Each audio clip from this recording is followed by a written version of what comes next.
Hey guys, welcome back to the show. Today is January 11th, 2022. Sorry for last week for mentioning December. I'm still, living in the past. So the news are sponsored by, or is sponsored by Analog Spotlight, a group of photographic retailers and manufacturers who have joined together to support analog photographic media and help keep analog photography thriving worldwide. The brands are Cameradactyl, Cosmo Foto, Chroma cameras, Reveni Labs, RealitySoSubtle, Intrepid cameras, Pixl-ltr, Brooklyn Film cameras, ONDU cameras, standard cameras, 20th century cameras, Pictoriographica, Analogue, Wonderland, Cinestill, large format camera store, Carmencita Film Lab, RH Designs, Imago, and Alvandi cameras. So thanks to the sponsors, these news are open and free for everybody to watch. So first off, let's kick it with the first news of last week. Basically, Fujifilm 200 speed, which seemed to be a rebranded Fujicolor or Fujifilm C200, seems to basically be a Kodak Gold film relabeled by Fuji. I still have no idea what's going on. I reached out to my contact at Alaris that was quite surprised themselves, so I don't know if this is done by Kodak Rochester. My contact at Alaris it's above his pay grade. I don't really know what's going on, but it's pretty obvious that if you match the graphics on the spec sheet of Gold and the new Fujifilm 200, Fujicolor 200, they are exactly the same. This was noted, I think, on Reddit, on different Discord groups. I saw one on One More Stop. I'll put the graph and the GIF that they made. Basically, they match 100%. So I don't know who's the credit, but it seems Fujifilm, once again, is labeling their film that is not really theirs. We have first Acros 2, which is somehow made by someone in the UK, let's say Ilford, but it is not really any other Ilford film, so who knows? I don't know what really goes on behind Fuji. Like I said in a special video I made about this whole deal past Friday, Fuji only talks to Fuji and sometimes not to even Fuji, because as you know, recently Fuji UK said they were all committed about making film and so on. I don't really believe anything anymore, don't really know what's true. So that's basically the biggest news this week. Then we have a new film camera. And it's not really a new film, it's a re-brought film camera. Retoretto, R-E-T-O, has made a slim camera. It's basically the Vivitar Slim or Wide and Small, or I had an old name, which has a 22mm lens. So it's a plastic reloadable camera, probably has one shutter speed, the classic. But it does have a 22mm frame line, focal length lens. It comes with some cool colors, and Reto does make some cool little pictures on their website and so on. I have pre-ordered 2 yellow ones because why not? Yellow is the color of this channel, and one will be given away to a random subscriber that leaves a comment in some video I'll make or something like that. But I do want to support little things like this. I think it's fun. It's not just the normal reusable, reloadable camera that everybody's been making, but something a little different. Plus, it was yellow. I couldn't say no to that. It's not too expensive. It's pre-order at $29 US on the website. The shipping is pretty brutal at $25, but if you order more than one, it gets cheaper by the amount. So if you want some friends to order together, you can get that too. Then we have Kolenta. Kolenta is a brand that you don't hear on the news very often.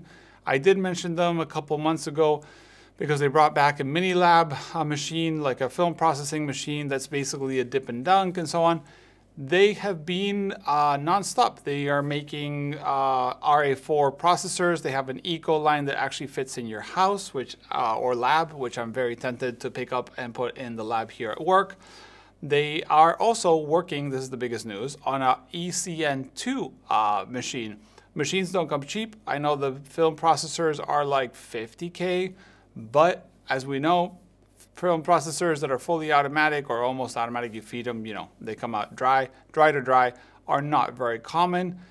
We only have the old stuff from Noritsu and Fuji, but yeah, it's exciting to see. And also, I mean, Kolenta. It's a pretty cool brand. I honestly recommend you check it out. And if you have the budget to put one of these machines in a community darkroom, community college, like a college darkroom, something like that, this is really, really cool. It is made in Austria. Like I said, not cheap.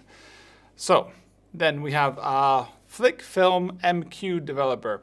This is something I think I've covered in the news before, but fellow photographer, YouTuber Todd basically let me know, hey, they're making this MQ developer. It's like Kodak's D76, which seems to have been having issues in quality, probably due to the fact that they are maybe not doing it with Tetanol anymore, and Tetanol has been having, you know, the bankruptcy after 2018. It's been kind of a bumpy road for a lot of developing or chemistry resellers that have been doing this. And this includes Ilford, Tetanol, Kodak, and others that will be relying on Tetanol chemistry for the product. So you are based in Canada. This store is based in Canada. You could order it there. Also, I think Photo Supplies in the US has it, but it's called MQ Developer, same as D76, uses the same chemistry, same times, and so on. I will say, if you are really committed to D76, making it yourself is very easy, and if you buy quantity, it comes really cheap. So if you feel like making it yourself, you can also make it. I've done it myself for a few years. It was really good.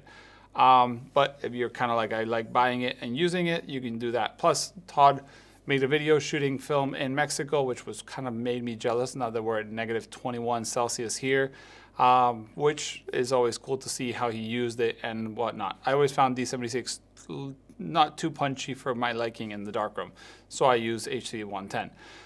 Then, big ramble.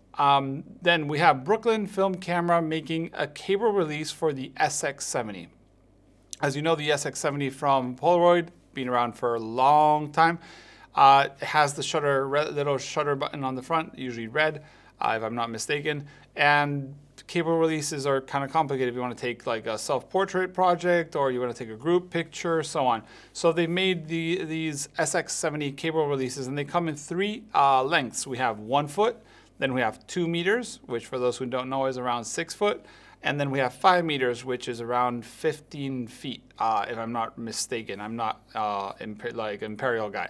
So yeah, these are cool. Just a little red button that you can press and it shoots. It is doing some sort of, not electrical, but you know what I mean. It is not a mechanical cable. It has 2 cables and 2 pins that go into the side of the camera, so on. You can watch the video. I'll leave the link below.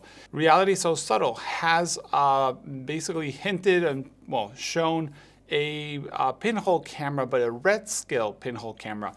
As you know, red scale is when you actually flip the color negative film around and you expose it through the backing layer, like the anti-halation layer, you know, the back side of the film, not where the, my words are not coming out. Not on the normal exposure, but the other side, basically. What happens is when you do red scale, it's all red scale. And if you want to do normal exposures, it can't be red scale because you load the film the other way around, so on. So his ingenious little pinhole cube camera basically has 2 pinholes, 1 on each side. So if you want to shoot normal color negative, you open one side and it's pinhole, shoots 35 by 36 exposure, so almost square.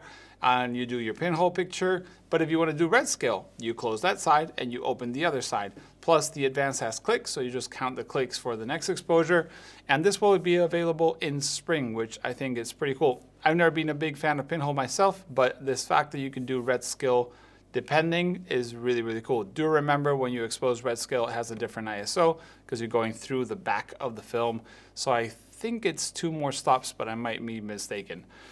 Then we have Ilford, a Foto, Harman Technologies in the UK. Remember, Ilford, not the other one, is hiring. They're looking for a digital marketing assistant based in the UK. I think it's Moberly. I can't say the name in English, but close to Manchester. So if you are looking to work in the industry, film photography and paper, and you seem to be in the UK, remember now we have Brexit, so it's not so simple if you're outside of the UK and you want to work with Harman Technologies, also known as Ilford, you can go ahead and send their, your CV. I would do it if I wasn't working already here in Finland, because honestly, I think it's really cool to work in the film industry. So yeah, that's the news for this week. As always, thanks for watching. If you have any information, send an email to the email below. See you guys probably very soon, but also in the news next week. Bye.